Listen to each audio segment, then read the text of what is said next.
2025 के बजट में वित्त मंत्री निर्मला सीतारमण ने मिडिल क्लास के लोगों के लिए बड़ा ऐलान कर दिया है। बजट पेश करते हुए वित्त मंत्री ने 12 लाख रुपए तक की वार्षिक आय वाले लोगों के लिए आयकर छूट बढ़ाने की घोषणा की है।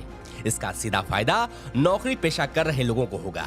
नए टैक्स रिजिम में स्टैंडर्ड डिडक्शन 75,000 रुपए है, तो अब कुल 12,75,000 की इनकम पर कोई टैक्स नहीं लगेगा। अब कितना देना होगा टैक्स? नए इनकम टैक्स स्लैब को देखें तो 4 लाख रुपए तक 0% टैक्स, 4 लाख से 8 लाख रुपए तक 5% टैक्स, 8 लाख से 12 लाख रुपए तक 10% टैक्स, 12 लाख से 16 लाख रुपए तक 15% टैक्स, 16 लाख से 20 लाख रुपए तक 20% टैक्स, 20 से 24 लाख रुपए तक 25% टैक्स, 24 लाख से ऊपर 30% टैक्स लगता है।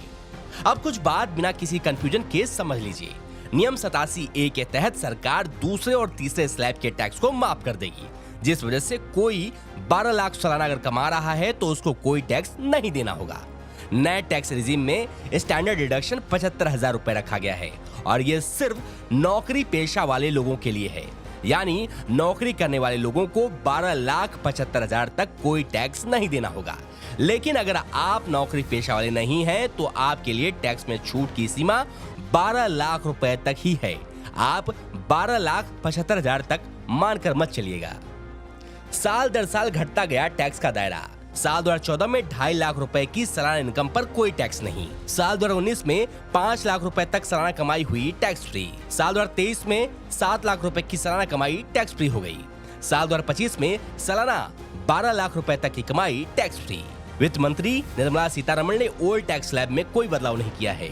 ओल्ड टैक्स स्लैब में पहले ही की तरह 5 लाख रुपए की सालाना इनकम पर कोई टैक्स देने की आवश्यकता नहीं होती है। वहीं 50,000 रुपए का स्टैंडर्ड डिडक्शन भी है। ओल्ड टैक्स रिजिम स्लैब 0 से 2.5 लाख रुपए तक की आय पर 0%, 2.5 लाख से 5 लाख रुपए तक की आय पर 5%, 5 लाख से 10 लाख रुपए की आय पर 20%, 10 लाख से अधिक की आय पर 30%। इसके साथ ही अब सभी टैक्स पेयर्स पिछले 4 साल का आईटी रिटर्न्स एक साथ फाइल कर सकेंगे।